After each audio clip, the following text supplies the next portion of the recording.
We're here with center back, starter of recent 5-year veteran for the Portland Timbers, which Quite is cool. which is so interesting to think about. Bill Tuiloma here alongside me. Bill, during the international break, the window that I've caught you. How are you? What's it like to finally get a little bit of a breather after 11 games in all competitions to start the season? Yeah, hey Ross. Thanks for having me. It's been great to have this short time of a break, and it's time to put the feet up and refuel and get back into it today. And today was our first training back, and players are feeling good. When you talk about refueling, when you get a little break, what do you do away from the game? How are you able to Just be able to take yourself away? just relax. Go by the pool, and enjoy the sunshine. It's been a great week in Portland, and Yeah. it was a good time for that. And yeah, just relax at home and chill out. I always think when these breaks come about, it's interesting to catch players and to ask them, okay, well, what hobbies do you take on? And the day that's no longer footballer, and hopefully it's to 40 Mhm. years plus for you. For What sure. hobbies? I could take this somewhere, which I'll maybe start to pull you. But what hobbies are there? If you weren't a footballer, what would you be doing? If I wasn't a footballer, that's a good question. I'll probably play in a different sport. I'll probably play rugby. If I wasn't Yeah. if I wasn't playing professional football, so it would have been rugby. Yeah, for sure. Did you dabble in that with the all whites? Did you dabble in looking to that Yeah, as a career at yeah. I all? mean, as a kid in New Zealand, it's All Blacks everywhere, and you're watching it and the TV. Parents love rugby, so my dad was a rugby player, so we're always there and watching the All Blacks play. Yeah, But then obviously football came in the way of rugby, and then here we go. yeah. The all whites, of course. The soccer team. I've said the all whites, the all blacks. All Blacks, yeah. Yeah. For that, did in terms of position, what position would you be in a star man at rugby? In the rugby, I'll probably be either a fullback, that's a number 15, or a first five as a number 10. Number 10 is more of a playmaker in the rugby game, and the fullback number 15 is more of the guy who controls the back defense. Yeah. He's the Uh, last guy at the back of the defense. So yeah, so you are. Yeah, that could have been you. so But the either of those vision positions, yeah. takes you, into your position that you've settled in, and you became a footballer. You became a footballer, and your story is a fascinating one from back in New Zealand, and for you growing up in Christchurch. How big is Christchurch? Take us into your town that you grew up in. I mean, Crush is just not big at all. I was actually born and raised in Auckland, and I think it's the same hospital as Gavin.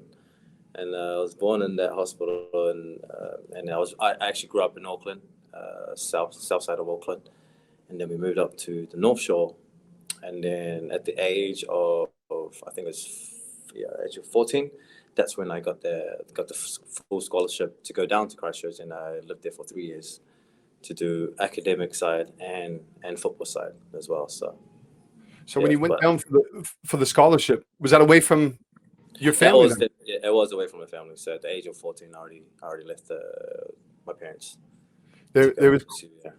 there's quite a remarkable story on that I found on YouTube, and quite emotional. And I urge listeners to type in with Bill Tuiloma and your upbringing when you meet your dad Mussolini and your Yeah. mom Lena, and they talk about you going away from home and how important your motivation.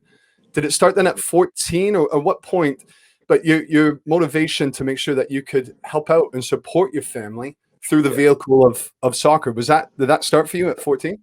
Yeah, basically when the age of 14, I'm like, you know what, this is what I want to pursue, and knowing that how much sacrifice that my parents have done for me to get me to where I am today is it's huge, and for only child, and from Samoan heritage is something that we young guys or young Pacific Islanders do to our parents, and we like to give back for what they have done for us.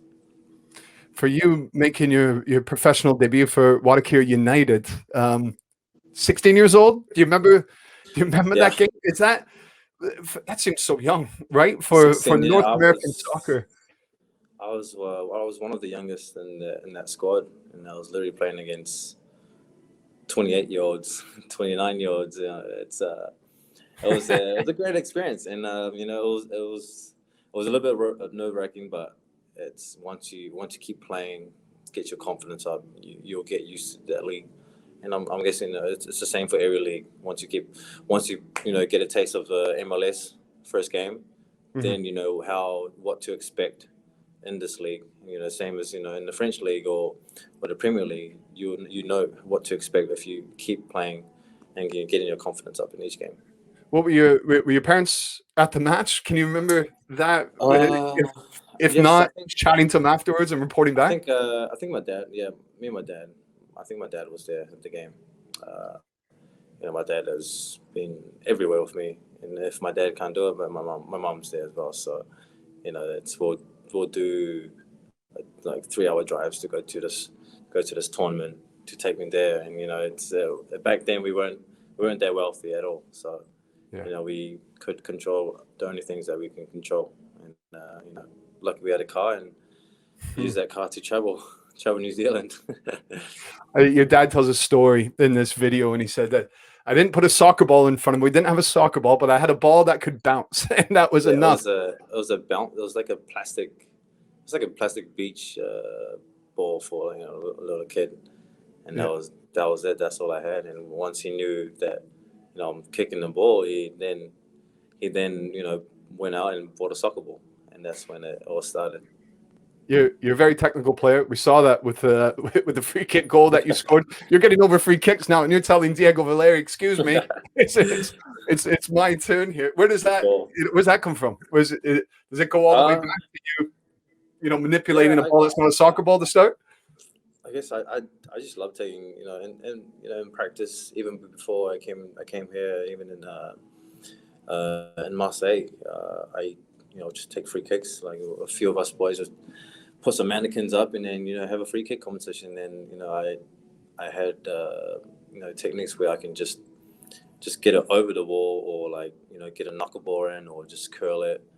And we'll do all sorts of kind of free kicks and after training, and it was a lot of fun. And then to be able to do that in Portland at home as my first goal was an amazing feeling. But got about the loss, but yeah. Your path is a fascinating one. To fast forward a little bit from LA Galaxy 2, where your manager was Kenny Arena, Bruce Arena's son, coming across here on a trial with QPR across in England, and then through a link from there to Marseille, where you've played a couple of games. You were there for a few years. That connection, I remember sitting down with you before. Joey Barton was that so a connection Joey for you? Was in Marseille, I think, at the time where I was in maybe a year before that. He was there. I think after Marseille, I think he kind of I think he retired that time, and but they still had that connection between QPR and Marseille because of Joey Barton, and obviously paperwork's going to work in QPR, so they told me like, hey, we have a connection in Marseille. We would love for you to go there. And I'm like, oh. So this was the time where I'm like, at the end of traveling and going to all sorts of clubs, going to Spain, going to Amsterdam, going to England, trialing, and this was the last one. And at that point, I was just exhausted and just tired with all the train rides. Standing outside in the snow and the cold, waiting for a train for 2 hours. The plane rides going to different countries, the rides going to different clubs, and keep hearing they say no, we can't, we don't want to sign you. They're all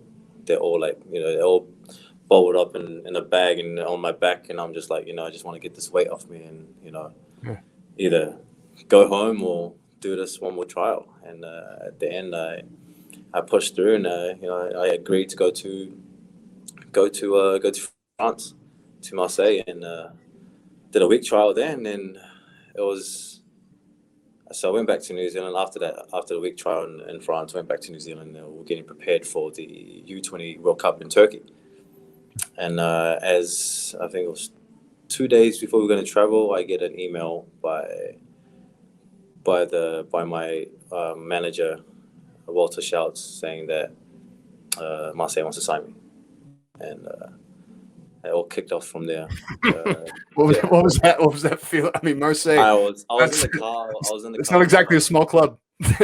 Yeah, I'm like, oh wow, it's really happening. I was in the car with my mother, and she was taking me to our training, U20 camp training, and I told her like, it's happening. I'm about to sign.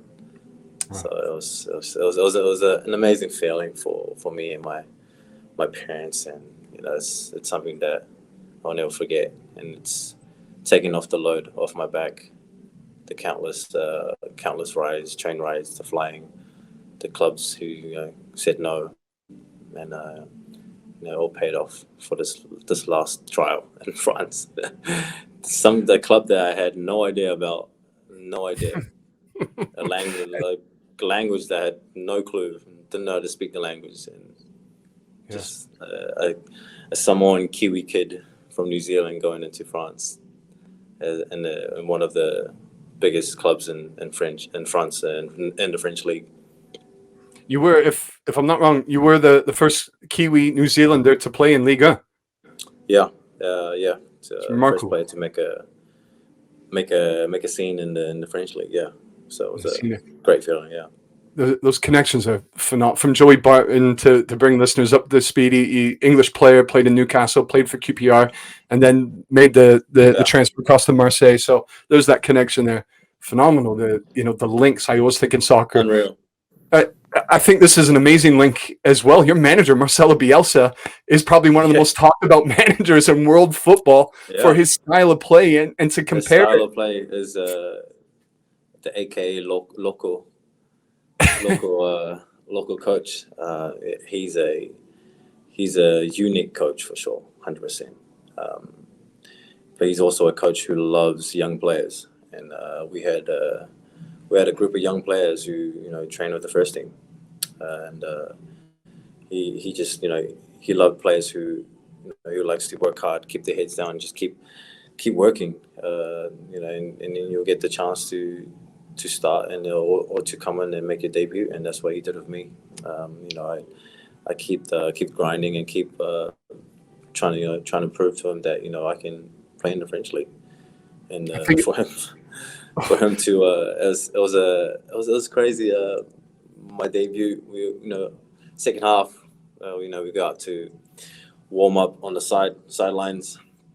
Okay, warm up, and then we got called back in to come back to the bench, and I heard my name, so I'm like, someone called my name, and I heard it again, and it was Marcelo was calling my name. I was like, oh, it's happening. So I just put my shirt on, put my jersey on, get ready, chingas, and walk towards the halfway line, and so that was a crazy feeling as well.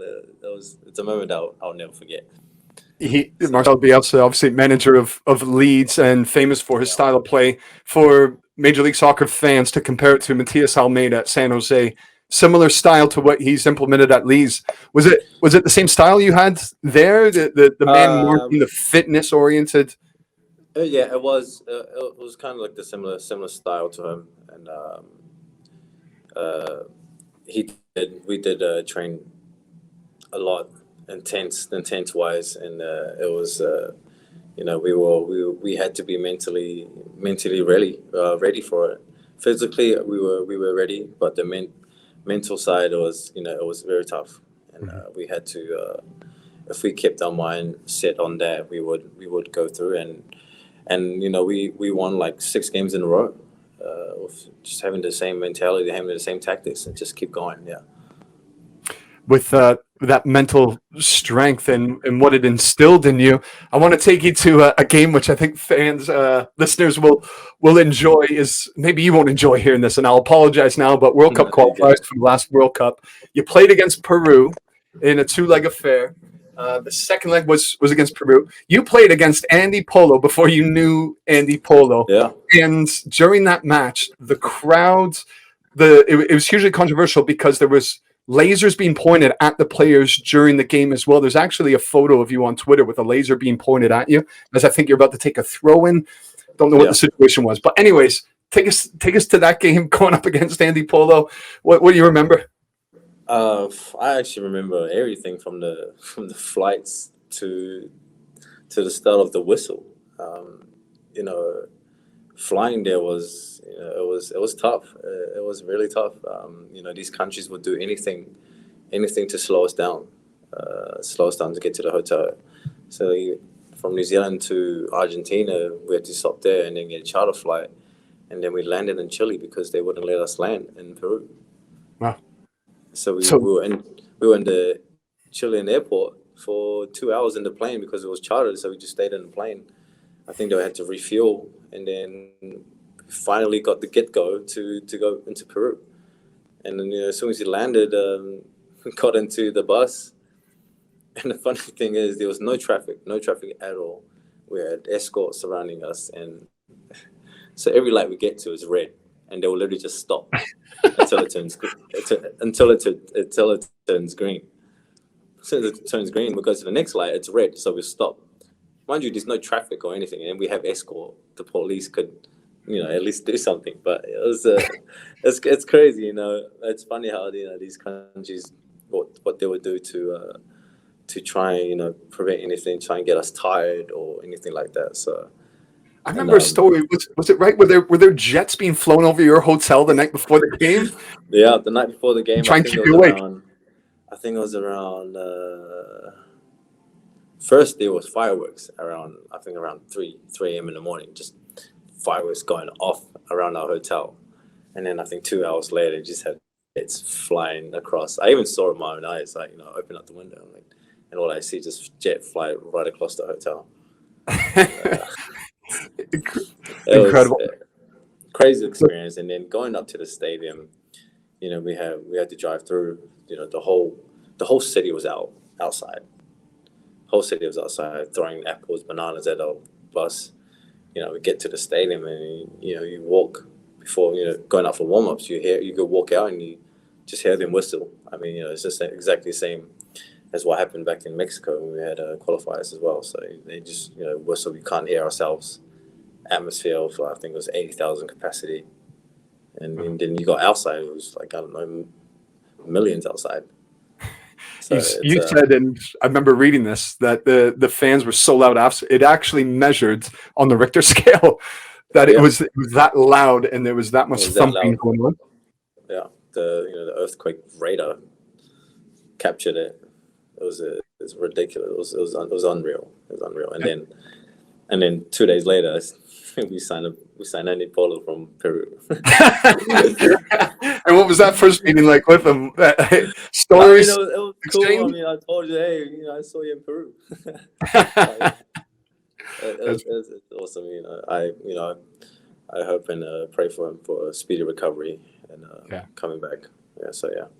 Absolutely tough challenge against the LA Galaxy a couple of weeks ago. Let's tie that in to coming back. Big news with Portland Timbers that the fans 80% capacity is, and it will be for your next game. I mean, Bill, it's been a long time, right? What does that do to players right now hearing that? Finally, I think the Portland Timbers Army and with all the other fans, it's one of the best crowds I've ever played in. Yeah, it feels like a mini Marseille stadium, but the crowd's passionate and behind the team. So it's going to be an exciting moment. And for you, when I say the veteran, I said 5 years. You signed in mid-season 2017. 2017, so halfway. So you've been in Portland for you would say 5 years. Have you counted up? Yeah, five seasons. 5 seasons with it, the veteran. And what stood out to me this year, Bill, with your play and your last 4 starts, 3 wins for the Timbers, your leadership. I see after a play is finished, I see you, whether you're barking orders, which I mean this in a complimentary way, whether you're telling another player off saying that needs to be better. Yeah. I see more of that from you. Are you conscious of that? Is that something that you see with yourself as a leader now in this season? Yeah, for sure. We're all in this together, and if one player is, he's feeling down after one mistake, it's okay. I want to bring him up, tell him it's okay, keep going, get the next one right, and because we got 90 plus minutes to fight and to get a W, and I believe that we have the players to do that, to get wins each weekend or in game week games. And for me to, just every gameplay, every tackle we make right, I want to, encourage him, just keep going, do it again, make the next one right again. So, yeah. I have to say, and I'll let you go on this one, Bill. I was really looking forward to chatting with you. We've chatted a few times over the years, of course, but to get this proper sit down and to hear more of your story, I got to tell you, I'm a little disappointed because when I asked you what your hobby would be, I was expecting fashion would come in because I remember Liam Ridgewell, and I don't know how this must have been the laugh from his end. I got pulled in to be a model for Thomas Royal, and I thought, look, you got Bill Tuiloma in that locker room, you got Laurice Mabiala, and he's trying to fit me into these mediums, and you were at that fashion show. That was awesome. That was awesome. I mean, that's Reggie. He picks it's his brand. He picks his players. So he picks his models, and I guess you weren't one of them. I don't think sales went well that year.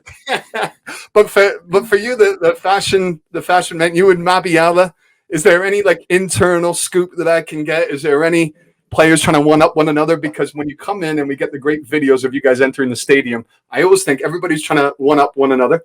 I mean, it's fashion. You want to be the best one looking. It's just exactly, it's like in training. You want to be the best player. You want to be the best player on the pitch, and I think that's the same as fashion. You want to be the best fashion boy on the weekend. But I think, I mean, Laurice, you can't compare me and Laurice together. Laurice is on a whole nother level with his style and how he wears his clothes. He's on top of everything. So I learn off him. So I see what he wears. I'm like, okay, not bad. I like it. But then he gives me compliments as well. So it's a mutual respect for me and Laurice. Well, two center backs who played across in France, who have style both on and off the pitch. Bill, thanks for taking the time to chat. Hey, appreciate it, man. Thank you.